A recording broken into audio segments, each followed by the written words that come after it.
Yesterday, good morning, everyone. Good morning. And now let us do charity. Let's give charity. Let's give tzedakah. Okay, and now we have another tzedakah box. So let's make this a little bit bigger. We're using a new camera today, which is basically the same thing as the old ones. But here we go. Ready? Here's the charity box. And let us put our charity. Use your right hand. You should use your right hand to do commandments. If your left hand to do, use your left hand to do commandments and give that charity. Distribute it to the poor people, and we're a lot richer than what we think. We're a lot richer than the world needs. Also, is much more needy than we think. So let's do it. That's what brings the redemption. When we give what we've got to give, and that everyone in the world is able to give something, contribute to everyone. Now we're talking about, as usual, about Mashiach, and Mashiach is the most important subject and topic in reality. And Mashiach is going to be the person who is going to reveal how important and precious every human being is to God every moment, and how infinitely, infinitely important this physical world is. And that's why we're all here. That's why we're all here. Jew and non-Jew, we're all here to fix up the world. Animals are not here to fix up the world. And they have no free choice. They're just part of the world. But we, human beings, are part of the Creator. Non-Jews are made in the image of God. That's what it says after Noah, after the flood. And everyone's made in the image of God. But the Jewish people were chosen to tell everybody this. We're chosen to tell everybody how important it is. So that's what we have to do. Says the Rebbe, how are you going to do it? You have to do it by not being negatively affected by the world.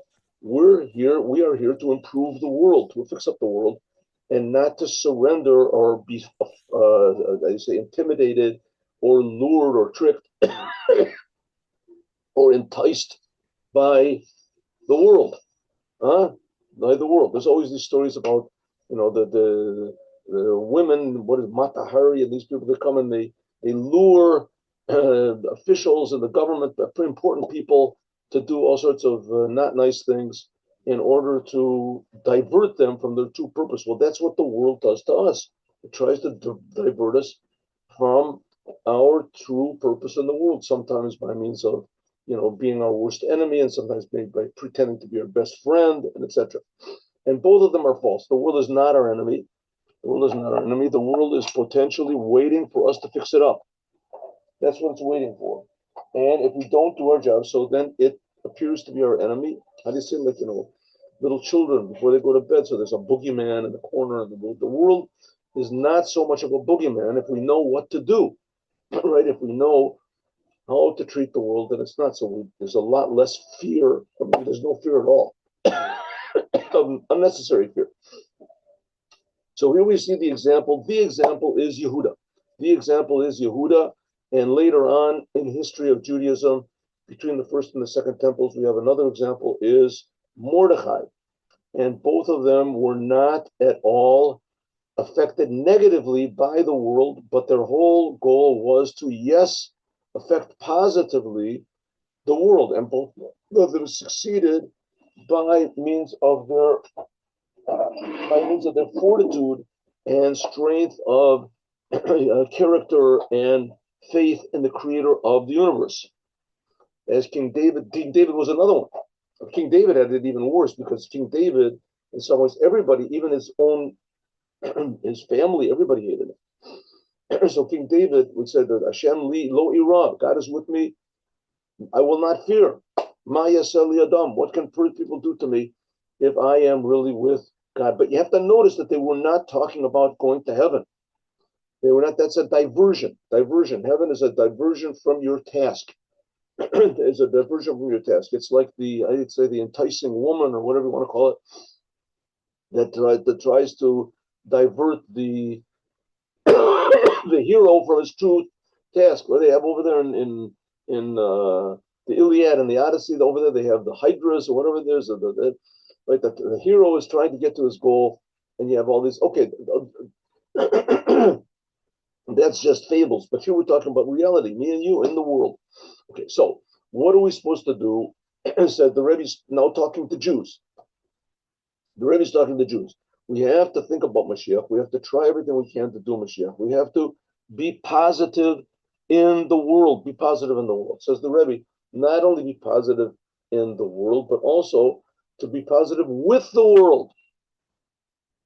With the world. So you can say that there's like three ways of dealing with the world according to Judaism. According to Judaism. One way is the way that was taken by the Enlightenment movement. And that is to just let the world take over. Just why should you go against the world? Jews know how to have a good time. Have a good time. Do your thing, right? Do everything you can to get ingratiated or popular or successful with the non-Jews. Anything, right? If it means acting like them and talking like them, if it means going on Shabbos to parties, and just have a good time, and just let the world go. And you want to be Jewish, so do a couple of things. Jewish, that's also good, right? Or don't you have to do anything Jewish? Just say I'm a Jew. That was basically they have what's called Constructionist Judaism, Reform Judaism. They're very proud that they're Jews, and they claim that they're Jews, and they will not relinquish the title and the identity of being a Jew because they are Jews. I mean, if their mother was Jewish and if they were converted properly, they're Jews. But but on the other hand, they don't do anything or say anything in Jewish. Why? Because of the world. The world is too intimidating. The world is too big. The world is too this. The world is modern. The world is progressive. The world is this. So I mean, we can see how non-progressive the world is. This whole woke movement is just a diversion to before man was created. It was just animals. That's what this thing is. I mean, there can't be any more of a how do you say what do you call it? Devolution, huh? Not evolution. I guess evolution means things come from. This is devolution goes back. Anyway, and that's not made that up. You just unmake it. In any case, you can see that this is not an ideal of progress. So progress is when you do what the Creator wants according to the Torah. So here we have the world, the Jewish people reverting back to how it was before the Torah. Right? Before the Torah, the whole world was before the flood. Before the flood. Okay. That's one way of doing it. Another way of doing it is separatism. Just be separate. Separate yourself from the rest of the world and become a strong Jew, which is a much more, how do you say, positive way of doing things as far as you yourself are concerned. Right? That's what it seems, at least. But then the Rebbe is proposing a third way. The third way is like Yosef did. And that's why, by the way, it says that Yosef's brothers were all shepherds, that they were all holy people because they were shepherds. They were removed from the world. Then we have the third way, which is what Yosef did, but even more exactly what Yehuda did. Yehuda did that he defied the world for the sake of Judaism to make the world better. He defied the world in order to improve it. And it ended up he did. Yosef revealed who he was. And that's what we have to do. We have to be in the world as much as the Torah permits, in the way that the Torah permits, but not to avoid the world, not to avoid people, not to avoid the working, not to this. But on the other hand, you have to do everything according to the Torah, everything. You have to dress like a Jew and look like a Jew. And you have to be friendly to everybody, right? It says you should makdim shalom to everyone. Say hello to people. Be pleasant. If that's your nature, whatever. But be in the world and to use money to be rich, but to use the money according to the way the Torah says. And to have friends, but to do what the Torah says according to friends, right? So that's what the Rebbe is trying to say. Says the Rebbe, up to now, it has been very difficult to do this. Why? Because the world has really been truly intimidating. In a lot of places, they would, put people in jail. That I remember, I can't get out of my mind the picture of Germany in the 30s, and there's these two big policemen standing, and in between them is standing a Jewish guy, and he's standing there like bent over. He's got like I guess his hands were handcuffs, and he's standing there like all bent over, and he's got a sign on him, and the sign is "I dared to." No, something like I was beaten up and I dared to report it to the police. I dared to report it to the police. Now they got in America all these whistleblowers, right? Whistleblowers. And all they get killed. They get well. Any Jew that went to the police and reported somebody threw a rock through my window, that was a whistleblower. Right nowadays, there's not that anymore. Maybe they won't do anything about it, but I mean, now in any case, nowadays there's not that anymore. There's not that fear anymore. Even though the people try to put it into our heads, America is Germany and it's happening again. It's not so. It's not happening again. And it's true that people are talking about the this, but the Rebbe is trying to say, don't worry about it. You have to be strong. You have to be a positive Jew. And you hear scary stories. And sure, there are scary stories, but don't let that conquer your world. Don't let that conquer your world. Don't be afraid. Be like Yehuda. Be like Mordechai. Mordechai, defy the whole entire world. You'll see that people will respect you. And even more, you'll have a positive effect on the world. You want to have a good effect on the world. You can't be afraid of it. Okay. So the Rebbe said, nowadays, 99.9% of the problems and worries and distractions and, temptations and fears are imaginary. Nowadays, the only thing that's really our big obstacle is Ritzono, our will. Only Ritzitza. Zet totally rak b'Ritzono shel Yehudi. The whole thing depends only on our will, what we want. What do you really want? A very wise person once told me, his name was Rabbi Shlomo Man. He was a well-known rabbi in Jerusalem. He said, time is will. He said, I don't have time to do that. That's not so. If you want to do something, there's definitely time. There's definitely time. There's a saying that if you want something to get done, ask someone who's busy to do it for you, because someone who's not busy never has time. In other words, if you want something to get done, get done. What do we have to want to get done? To make the world a better place according to the Torah. So therefore, that's the idea of bringing the Mashiach. According to this, now we can understand why is Yehuda better than Yosef. Even though that Yosef, he was the ruler of the whole world, Shalit ala Oretz.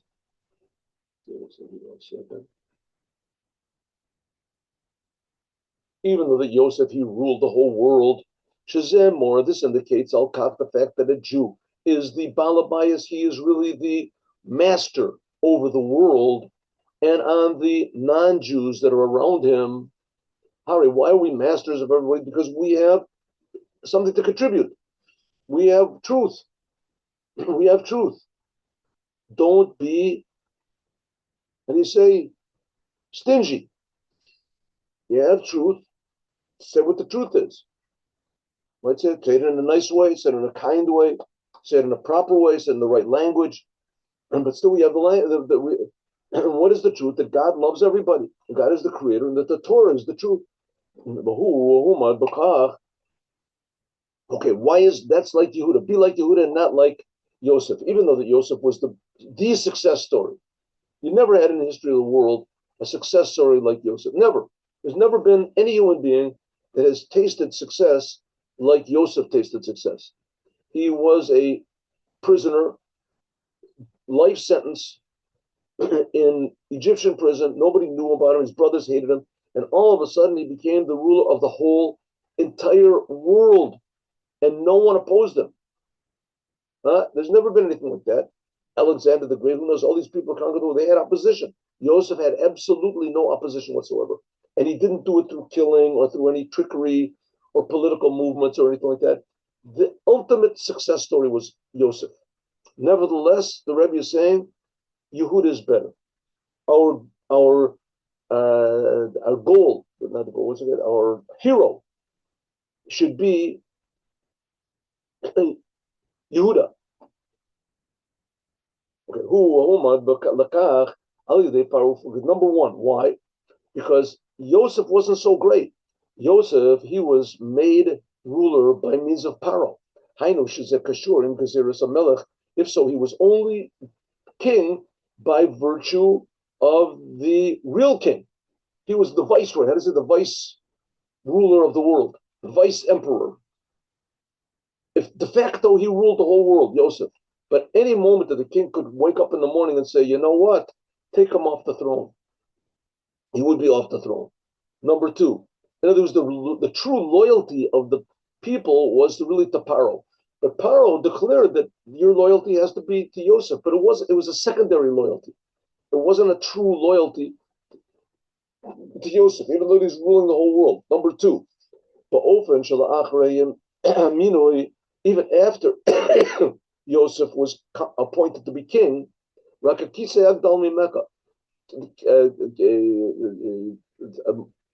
Pharaoh said, the only thing is, you'll be the king, you'll rule over everything, no one can move without you, but I'm the king. Only the throne, I will be bigger than you. That's what Pharaoh said to Yosef. Shazim Mara, this showed that Yosef, even though he was ruling over everything and his signature was on all the checks and he was doing everything, and Pharaoh was just sitting at home, basking in the whatever it is in the glory of the sphinxes or whatever he was doing over there, doing absolutely nothing. But anytime that he said, when Pharaoh came into the room, Yosef had to stand up. Because therefore, Yosef, even though he was the emperor of the whole world, but he was kashur, he was attached with the with the limitations of the world and of Egypt. He wasn't really the king, which is not the case of Yehuda. Yehuda was totally free. But that Yehuda was expressed in that he approached Yosef without permission, and he actually had an effect on Yosef. That Yosef couldn't hide his secret anymore. He had to reveal to his brothers. Shazim Marad, this shows on the assertiveness. He did not consider at all the conduct of the country and the customs of the world. Right, the customs of the world. You don't go to a king and tell him what to do. You have to get permission. Right. He burst through the guards. He didn't care about anything. The guards all had swords and knives and everything. Yehuda didn't care about Yehuda. He immediately, he approached Yosef, the king, with no worries whatsoever. This is the joining of two things together. Why? On one hand, Yehuda was totally free. That was like Mordechai, the ideal Jew. On the other hand, he was approaching the king. He was going to the king. Right? It was having an effect on the country. That's what he wanted to do. Yehuda didn't just stand and pray to God, please God, make a miracle, and and whatever there is. And Yosef took Benjamin, and he could have said, listen, this is for the best. Whatever God does is the best thing. And after all, Yosef is the king of the world, so we have to act accordingly. We can't go crazy over here. We have to. No, Yehuda said no. Yosef is not the king of the world. God is the king of the world. And I want the world to be according to the way God wants, not the way that Yosef wants. That's what Yehuda said. And with this power of not paying attention to anything that disturbed his devotion to what God wants, namely that this world should be a perfect place, and that Benjamin should be free. And with this assertiveness, as he changed the world. That's the point. He changed the world. Ish. In other words, Mordechai said God is important, and Haman said the world is important, and Yehuda united them both. God is important, and the world is important. The world has to be the way God wanted. Yachanim said together with this, that Yehuda knew Yosef, that he needed Yosef. He needed Yosef to do it. He couldn't do it on his own. He couldn't just pray to God or to just have faith in God. Whatever God does is okay. Right? I'm going to do Jewish things and God will take care of it. No, Yehuda knew that he had to take care of it. He needed, in order to take care of it, to free Benjamin, as he knew he needed Yosef. He needed Yosef's permission in order to free Benjamin. Until he said, Kamocha Kaparo. He said, Yehuda said to his brother, Yosef, you are like Paro. Therefore, you have your power, Yosef, to do my request to free Benjamin. And also then this, Yehuda, he negated the fact that Yosef would send him to Pharaoh, would say, maybe Yosef could say, listen, what do you want me to do? You want me to free Benjamin? Go to Pharaoh. I can't do everything. Go to Pharaoh. Pharaoh, he made me the king. No. Yehuda wanted Yosef to decide. He conducted himself. Yehuda, he acted in a way of like total wideness, ownership. I'm the boss here, Yehuda. You're the boss. What are you talking about? Yehuda, you're not the boss. You're a nobody. I'm connected to God. I'm the boss.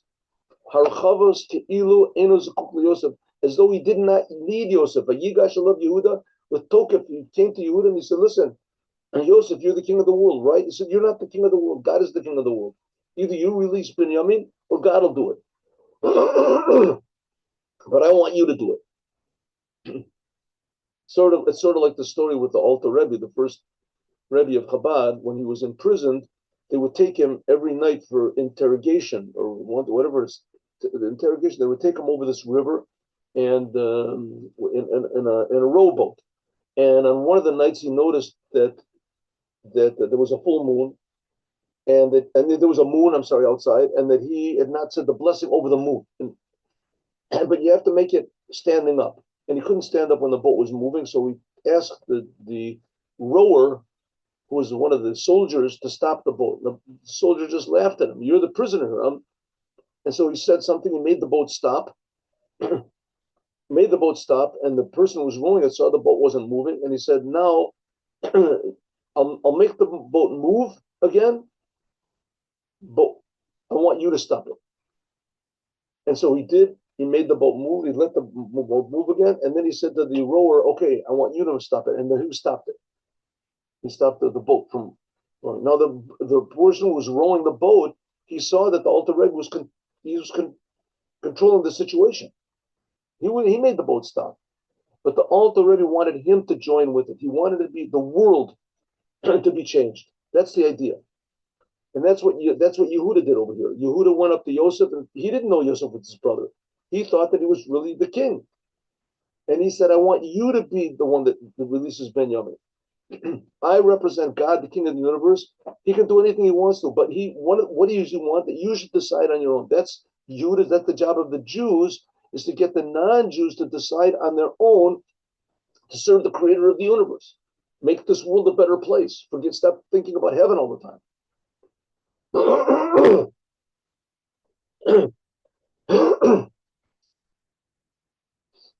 That's what it means that Yosef, and therefore after Vayigash of Yehuda, therefore only after Yehuda approached with this, how do you say, courage, Yosef, as Kiblu at the Koach, then he got the power with the help of Yosef, that he could be Yosef Yisrael be'eretz Mitzrayim be'eretz Goshen. That Yosef said, all of you are all my brothers. Now you all you'll dwell in the land of Goshen. Make it, or it's the best place in the world. Even though that they were found in Eretz Mitzrayim, Mitzrayim means a place of limitation, anti-Semitism, you want to call it. Anti-Semitism. I don't know. I want to stop using that word anti-Semitism. I think that it's really just a total, how do you say, it's covering over the real truth. It's there's no such thing as Semites. I don't know what a Semite is. Go to a town and ask what the Semites are. I think you're crazy. There's no such thing. It's Jew hatred. It's just hating the Jews. Okay, so even though Mitzrayim means a place where they hated the Jews, and why people hate Jews? Because the Jews are the representatives of God, and people hate God. This is a Jew hatred. You want to call it, what did they call it? Phobia. A phobia, right? People are afraid of the Jews, therefore they hate them. Who knows what it is? But I think that anti-Semitism. Okay, anyway, Egypt is a place where they did not like God, and they did not like the Jews. And we see that when Joseph was in prison, and he interpreted properly the dream of the wine minister, is when the wine minister remembered 2 years later. So he said to Paro, "Listen, I was there with a Nar Ivri, with one of these disgusting Jews. I was there in the in prison." And Paro said, "He interpreted your dream." take them out. And that's how he became but the Jews were people that were despised, right? They were the sons of Abraham, Isaac, and Jacob. They believed in God. Who needs something like that? And suddenly he came out and he became the ruler over the world. That's what he wanted, was that everyone in the world should realize that there's a creator that loves them and to do what the creator wants. And he did that. Yosef did it by means of miracles, by means of miracles. But Yehuda did it by means of his own fortitude. And by means of that, says that the whole world, by means of Yehuda's bravery, is this turned the whole world around. The Jews, it says, got the best place in Egypt, even though they were in Egypt, and Egypt was a limited place, an anti-Semitic place, so they didn't want to even sit with the Jews together. Nevertheless, they got the best place in Egypt. That this indicates on the power and the strength that it was made, that he became the Baal Habayis, he became, so to speak, the owner, the controller, the Yifru Mu'od, and he became very, very successful in a way that's above understanding, above logic. Why? Only because he didn't rely on himself. He threw himself totally on what was right. And this brought afterwards, Vayechi Yaakov Be'eretz Mitzrayim Shmaz Shana, this is what brought about Yaakov coming down to Egypt and living the 17 best years of his life. That in Egypt, suddenly, in Egypt, the worst place in the world, for a Jew, for sure. I mean, the Jews, you saw what happened. As soon as the new king came and they forgot about what Joseph did, they made all the Jews slaves. In Egypt, there was good life, 17 years of his life. 17 is the numerical value of good, tov. This is the true good life of a Jew, is when he's in Egypt, and Egypt does what God wants. In this we can understand the whole purpose of the idea that Yehuda came close to Yosef. The connection with that to the Haftorah. Our Haftorah talks about that in the future, that in the future that King David is going to be the king. That's what's going to be in the future. So that was the question of the Rebbe. At first glance, it seems that the Haftorah is exactly the opposite of the Torah portion. The Haftorah that's read from the prophets or wherever it's read from is a little portion that we read from, usually from the prophets, and that it has a similar topic to the Torah portion. And here it seems to have an opposite topic. In the Torah, it's talking about that Yosef is the king and Yehuda is nobody, and Yehuda has to come and approach him. Yosef has to come and approach Yosef. And in our Torah, so Yosef is the top. And in our Torah, in our Haftorah, it says that Yehuda is going to be the top. So it seems to be two opposites. It says, now we can understand what's the connection with the Yigashal of Yehuda, that Yehuda had to approach Yosef, that Yosef was number one, and Yehuda was nobody.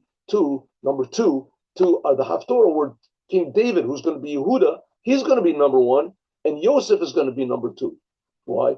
Hatokif shel geshes Yehuda, because this assertiveness, this courage of Yehuda approaching Yosef, that came by means of his attachment, by means of Yehuda. Yehuda means surrender to God, with a Kodesh Baruch Hu, with God, Shalamayla mi'anahagat ha'olam, which is above the conduct of the world. And again, just to remind everybody, the reason we are called Jews is from the word Yehuda. Yehuda. Yehudim. In Hebrew, we're called Yehudim. Somehow or other that morphed into being Judy. Whether the Jew from a hay, I guess, like Jose and Jews, I don't know. Anyway, somehow or other we became Jews. It's Yehudim. Yehudim are Jews. That's what you. So the name of a Jew is a Yehudi. Yehudi comes from the idea of total surrender to God. So if you're totally surrendered to God, you probably will think that that's it. That all of your willpower is gone. All of your personality is gone. You don't care what happens in the world. You're surrendered to God. He says that's not so. The essence of God is this world. That's the whole story of the Torah. God, the most important thing to God is this world. That's the whole story of the Torah. That's why in the 5 books of Moses doesn't talk about going to heaven. The most important thing is this physical world, fixing up this physical world. That's God's prime the interest. God in every detail of the world. And if you really want to be strong and you want to fix up the world, you have to be brave. And the only way to be brave is to think about what does the Creator want? What does God want? And by being totally surrendered to God, you have the power to fix up the world because that's what God created Jews for, what He created everybody for, to fix up the world. That's why Mashiach is so important, because Mashiach takes away the emphasis on the world to come, on going to heaven. All the religions in the world are talking about going to heaven, and heaven, that's my respite, and heaven is my place, and heaven is my goal, and I want to be in heaven. I don't want to be here, but I'm here against my will.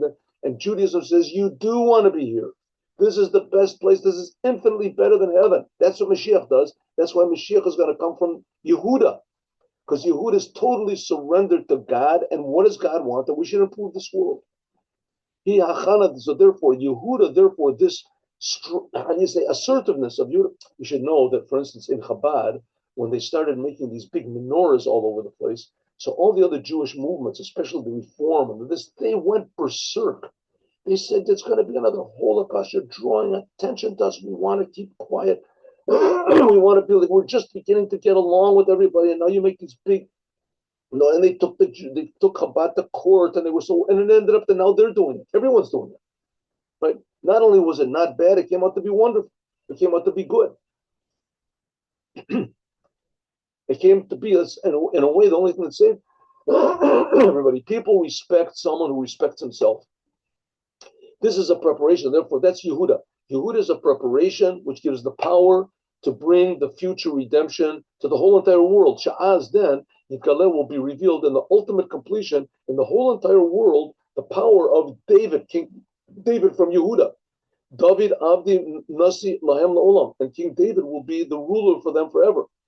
Hakashur L'Shlemos Atokef Shelakodesh Baruch Hu. With this, it demonstrates the true power of God. The true power of God is not to do, how do you say, the split the sea and do things like that. Good, sure, that's amazing. But God can split. Here we see, God split the sea. He took the Jews out of Egypt. He did 10 plagues. He brought them bread from heaven. He gave them the Torah. He revealed himself from heaven. Amazing miracles, right? That's the biggest miracles. It's not the biggest miracles. You see, afterwards, the Jews worshiped the golden calf. Why? Because it didn't come from them. As soon as there was any test from the world, they gave in. That's the big thing of King David. Read the Psalms. King David, he was tested and he was tried, and God put him through the ringer. He crushed him, and he did everything possible to King David. And King David was just saying, God, you got to help me. I'm not stopping believing in you or praying in you or getting my job done. I have to improve the world, and I have a billion enemies. Even my own children are enemies. But he was given over to his. In some ways, the story of King David is almost the opposite of Yehuda. King David, Yehuda, it worked. He went to Yosef strong, and it worked. Everything turned around. And King David went to God strong, and it didn't work. Page after page, psalm after psalm after psalm, everybody's running after King David, and David believes only in God, and he only cares about God, and his only power is God. And everybody hates him, and everybody's trying to kill him. You turn the page and says, and everybody's still trying to kill me, and everybody's still doing, what about my prayers I prayed in the previous page? Okay, let's try again. We'll pray again. Now for sure you're going to answer me, God. Save me from my enemies. Save me from this. Good. Please, God, remember, I love you. I'm this. Now you're going to help me, right? Turn the page. More troubles. Now his son hates him and all this. It's just, how can it be that King David did not give up? Because King David's job is a lot harder than the job of Joseph, in a way. Joseph, that he brought peace, security, and everything, temporary. Temporary. It only lasted for as long as Joseph and his brothers lasted. As soon as it didn't, they went into slavery. And Yehuda wants to bring a total change, permanent, that everyone realizes that God is creating them. A permanent change. God is not just creating us when the Jews are here and reminding that God is creating us all the time. Therefore, he has the power to reveal the Chibur Shel Ratzonos Hafchim, that Yehuda wanted to connect to God, and God has the power to reveal these two opposites. What are the two opposites? That you'll be totally devoted, everyone in the world will be totally devoted to God, and totally devoted to changing the world and improving the world. It's two different directions, right? God is away from the world is away from God. You'll be doing both, totally devoted to God and totally devoted to making the world a better place. Kach that this will be even the non-Jews, the Yehuda Agoyim, all of the non-Jews will know that I am God. That's what God said when He took the Jews out of Egypt. Like the Rambam says, Shemelech HaMashiach, the Melech Mashiach, he will fight the battles of God like King David did, the Netzeach, and he'll defeat all of the enemies that are around him. Upoil she'az hafoch, that will transform. Hafoch means to transform all of the nations to call to me on the clear language with the name of God. They won't call God by any other weird names like they do in whatever it is, some sort of power, or the Son of God, or the Ghost of God, or the Spirit of God, or the 20 spirits of God, the 1,000 spirits of God, or they'll call it. Or they won't call God any name at all. They'll just say that God is this amorphous power that doesn't care about the world or whatever it is. No, everyone will know clearly the name of God is how God connects to the world, how God cares about the world. So the whole world will call with one group, Shechem Echad, with one group. Like it's explained many times that the power to reveal this David Avdi, that King David, my servant, he will be the ruler over the Jews forever. That's Yehuda. This comes from the fact that Vayigash Alav Yehuda, it came from this story that we read in this week's Torah portion, that Yehuda defied the entire world, and he brazenly approached Yosef and said, "This is what you have to do. That Yehuda should receive his blessing from Yosef." So at first, he's doing the whole thing, but Yehuda says, "But he's trying to activate Yosef. Yehuda's trying to activate Yosef. So Yehuda, he's the star. He defies the king. He's not afraid of anybody. But his goal is not to destroy. Is not to get free. His goal is to free the world, and that gives him power." By means of activating Yosef, this reveals the true power of Yehuda. Like it says, David Avdi, David, my servant, he will rule over them forever. By means of what? By means of him defying the world and transforming the world. Al derech, like it says, the smichas gula, the tefillah, like when we pray in the morning, we put geula right next to tefillah. Geula is the blessing Goal Yisrael, and tefillah means prayer. Shapol shagamba tefillah, that even in tefillah, which is supplicating from below to above, that's Yehuda, that's what the aspect of Malchut should be drawn into it, the lowest places, this geula, redemption, from Yosef Yesod, so that the spiritual world should be revealed here in this physical world, until Shanasa geula richta, until it becomes one geula. There's the question, anyway, it becomes one big long redemption. Shemalchut atzmo, that the physical world itself becomes hamalach hagoel, it becomes the spiritual world. And there's everything revealed in the spiritual world, the joy, the inspiration will be revealed here. Al pi, like it says, yesh lahosi now, and we can also, al pi now, according to what we said before, we can add on also that Vayigash Alav Yehuda, this is stressed also, in addition to the bittul, to the surrender and the acceptance of Yosef, also the main thing, the power. I'm sorry. The main thing that stresses not the success of Yehuda, that he transformed Yosef, but the main thing is the courage of Yehuda. Mitzad malaso shel Yosef, because of the highness of Yosef. He was mashu zakuk elav harizer rak kadei lagalos es takpo b'shlemos kafushi yel atid lavo. That Yehuda had to come to Yosef is only to reveal his power. It's something like we have in a hero, right? You hear a hero. Heroes. What's a hero? You have heroes in battle. Heroes most of the time in battle. There are these short videos that they have, what is called Medal of Valor.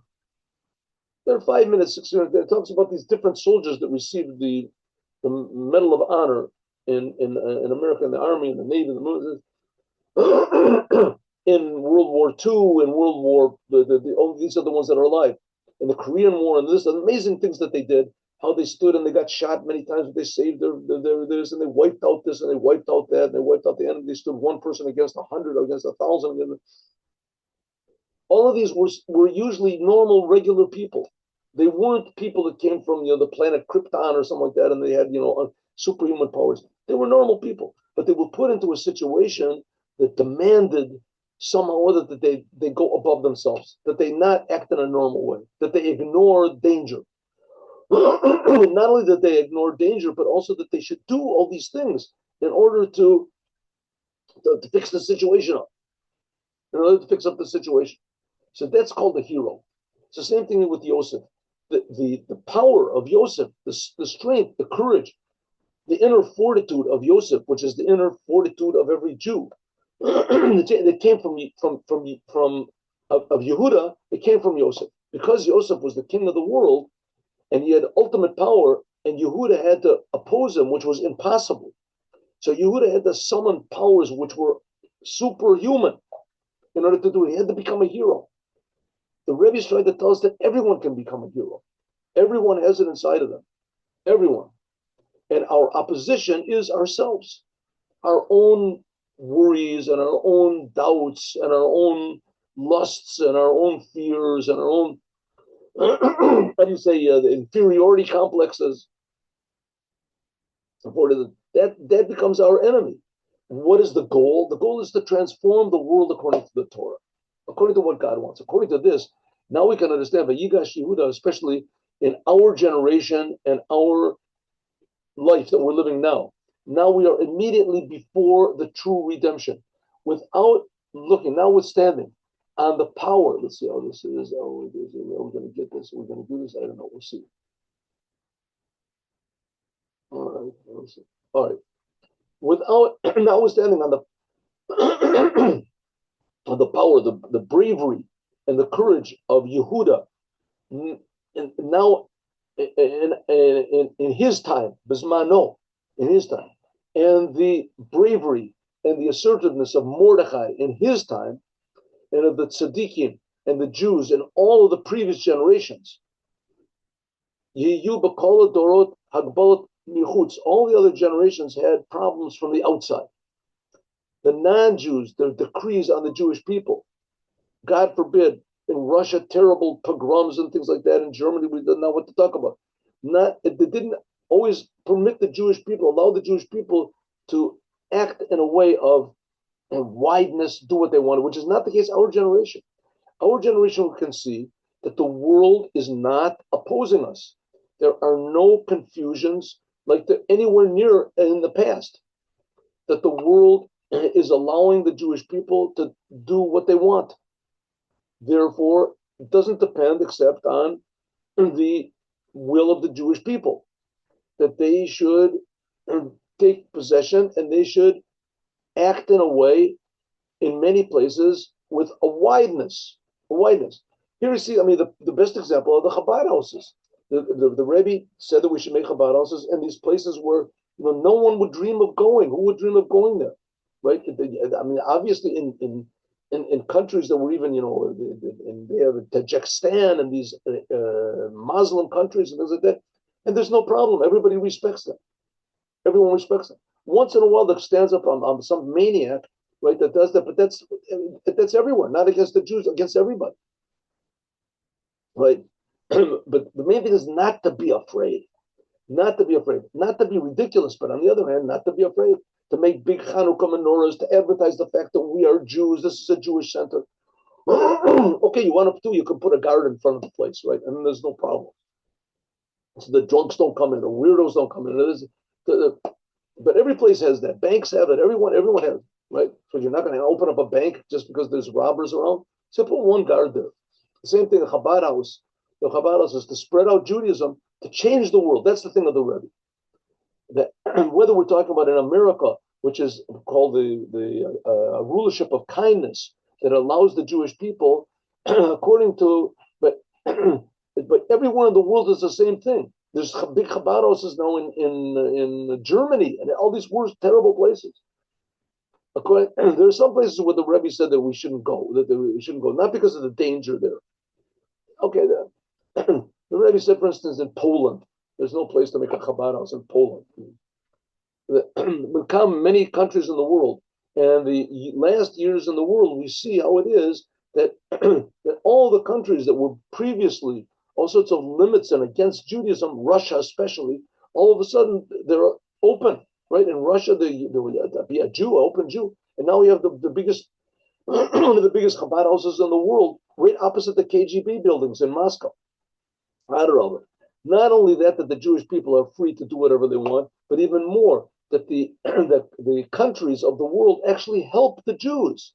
But no in addition to that, that the Jewish people are able to act in a way of Torah and the mitzvahs in their own personal lives. You'll see actually that not only are these countries, Romania, Hungary, Austria, these places that were just hotbeds of anti-Semitism, that all of a sudden they're helping the Jews. And the head of the country comes and they speak at Chabad functions and things like that. When they open the Chabad house, they come, we're proud to have and the last years, we can see even more and more easy to Yachazubo that any place where the Jews are, where Chabad is, or the Jews are, at the ends of the world, because the world, not only the Jewish people, but not only the Jews in the world, but also the non-Jews, who the world has become a vessel to receive ideas in Judaism, Torah and commandments. And regarding to the non-Jews, the 7 Noahide commandments. The 7 Noahide commandments. Until Kafisha Dibru, like they have spoken before and aroused many times, that according to what the previous Rebbe said, that all of our work has already been finished. The preparations for the future redemption have been made. Now all we have to do is just actually bring the future redemption into reality in a revealed way that we can see it. Since that without, notwithstanding the powerful and wonderful work that us Jews are doing in the exile, and that we have done through all of the generations since the temple has been destroyed, even in a place where they are found, even how the Jews are found in exile, but the Jews are spiritually free. Hari Adayan ein ze shlema shel geula b'pashtus. Good, the world is accepting us, and we're free to do. But the fact is that the redemption is not here. It's not. It's revealed in this physical world. Yeshnam kol halot the galus. Nevertheless, we see around the world that there is exile. There are Jews that are not religious. There are Jews that are suffering. Right here in Israel, the government is terrible. Right, the Israeli government is terrible. And they're not to talk about what happened on October the 7th, and they just they allowed so many people to get killed. So we see that we're in exile. Banim shagalu mi'al shulchan avim. We are still in the category of children that have been exiled from the table of their father. That also the Jewish people are also like an aguna. Their husband, like a woman whose husband left her, and she doesn't know where he is. He's not coming home. Their husband, who is God, Allah Medina Siyom, has gone to some faraway place immediately after the engagement party. They're already engaged, and until she's waiting for her husband to come back so that they can have the wedding. And we've been waiting for 2,000 years. And so what are we supposed to do? Says the Rebbe, Hayom Sarich Rach Liftoach Et Einayim. All we have to do is to open up our eyes. And we have to see that the whole world is demanding that every single Jew should be kavar b'mamad u'matzav degula. It all depends on our mindset. If we are in the mindset of the redemption and know that the world is not opposing us, then we see that it's different. The world is different. I know it used to be, let's say, 40, 50 years ago, there was governments in Israel, they wouldn't let you come into the army bases. You couldn't go into the army bases. There was not, and now in Israel, you can go into almost any army bases. You have to have permission. They won't let anybody just come in. But as soon as you say we're from Chabad, oh, that's okay. Just let me check it out, and they let you come in. But you can come into the army bases. They make Chabad parties everywhere in the most secret of units in Israel. I was in some of them. I have a friend of them. There's the secret units. You go in and they're dancing and they're happy, and it's quite amazing. You can do, so we see that it all depends on us. The world is not opposing Judaism anymore. It's not opposing God anymore. We can say that this itself is the reason that we can see that the Jewish people are able to conduct themselves in a Jewish way, even with the non-Jews. And it doesn't depend, it's just this our will. Don't be afraid, because we're standing now right immediately before the future redemption, and in it will be revealed that David Avdi, that King David, he will be the ruler over them. The Yadu Goyim and the non-Jews will know that I am God. Therefore, this already is being reflected even now in our generation. It's a preparation to immediately should be the redemption right now. Well, the whole and let's add on. We'll have to finish this tomorrow, God willing. We'll finish it tomorrow. There's not that much left to do. We'll finish it tomorrow, God willing. And to add on that this is hinted at also by Yigash Alav Yehuda, that together with the help and the power of the service of Yosef in our generation, who was the previous Lubavitcher Rebbe, his name was Yosef. There's also the Yigash Alav Yehuda. We're talking about the Rebbe. He's talking about himself. Who is that? The Mashiach. He's going to come immediately. David Avdi Nasi Le'am Lolam, and he will be a servant. He will be a leader for the Jewish people forever. That in the Shabbat, the Siyua, the Nesinas Koach, Yosef, that Yehuda's whole power to make these changes came from Yosef. The Rebbe obviously is talking about himself. He was the replacement for Yosef, who was the previous Rebbe. So he prepared the whole world for the redemption, and now the redemption is about to come any moment, because he received this power from Yosef. This esparo besgalian nine kol nahorim, that will be revealed like Paro. You are like Paro. Paro also, like we said, means open up and revealed. From it will be revealed all of the upper lights. From this, we can understand what we can learn in our generation by means of occupy. We should act in a way of the Yigash Alav Yehuda. Don't be afraid. Do what the Rebbe said, and you'll see that everything will be wonderful. Talk about Mashiach, think about Mashiach, act about Mashiach. Don't be afraid. The world is ready. Umar'in, we saw in things of Judaism, the tokef of Beyot Yehudim. What's this? Shebeshvil Yisrael Nivro. We see that.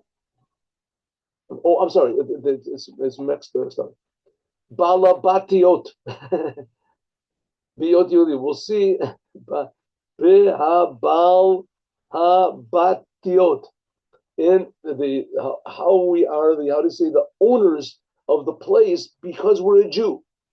Once a Jew was the worst thing in the world, we're seeing that being a Jew, but acting like a Jew, is the best thing in the world. That the whole world was created for the sake of the Jews, to fix up. Harizeh, this itself brings to David Avdi, when you act in this way, that is what will bring that King David will be the ruler over the world, Moshiach now. And we'll continue this, God willing, tomorrow. So again, what the Rebbe is saying is, the Shulchan Aruch begins with, don't be intimidated by people that laugh at you, or thinking that people will laugh at you when it comes to Judaism. When it comes to Judaism, you have to be assertive. Ask another Jew to put on tefillin. Say, I'm keeping Shabbos, I can't do that. I'm a Jew, I can't do it. Ask another Jew to sit and learn Torah with you. Invite someone to your house for Shabbat. Right? Be open about the fact that you're a Jew, but have to know what it means to be a Jew. That's the idea of Hasidut Chabad, is to change the whole entire world with Moshiach NOW. We'll continue this, God willing, on Sunday. Let us do the Yom Yom.